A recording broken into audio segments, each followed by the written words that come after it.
Satu saat ada seorang wanita datang kepada pendetanya. Dia katakan, "Pak Pendeta, hari ini adalah hari terakhir saya datang ke gereja." Pendeta itu berkata, "Kenapa?" Wanita itu berkata, "Semua orang di gereja itu munafik. Waktu ibadah mereka banyak yang main HP, juga banyak gosip, banyak yang hidupnya gak benar." Pendeta itu terdiam sebentar lalu berkata, "Baik, tetapi bisakah saya meminta Anda melakukan sesuatu?" Wanita itu bertanya, "Apa itu?" Pendeta itu berkata, "Ambillah segelas air yang hampir penuh, berjalanlah mengelilingi gereja ini 2 kali. Jangan sampai air yang kau pegang itu tumpah." Wanita berkata, "Oke." Dan akhirnya dia bisa menyelesaikan tugasnya tanpa menumpahkan air sedikit pun. Lalu pendeta itu memberi 3 pertanyaan. "Apakah Anda melihat orang yang menggunakan HP? Kedua, apakah kamu melihat orang yang sedang gosip? Ketiga, apakah kamu melihat orang yang hidupnya gak benar?" Wanita itu menjawab, "Saya tidak melihat apapun. Karena saya terlalu fokus kepada gelas ini supaya air ini tidak tumpah." Pendeta itu berkata, "Ketika kamu datang ke gereja, kamu harusnya fokus kepada Tuhan sehingga kamu tidak terjatuh." Tuhan Yesus berkata, "Ikutlah aku." Tuhan tidak berkata, "Ikutlah orang Kristen." Hubungan kita dengan Tuhan tidak ditentukan bagaimana cara hubungan orang dengan Tuhan. Fokus kepada perlombaan dan tanggung jawab yang harus kita selesaikan segera. Kalau kita terus memperhatikan, menghakimi orang lain,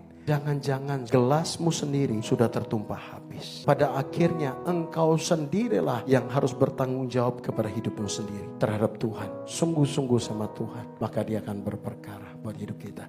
Tepuk tangan yang meriah sekali lagi bagi dia.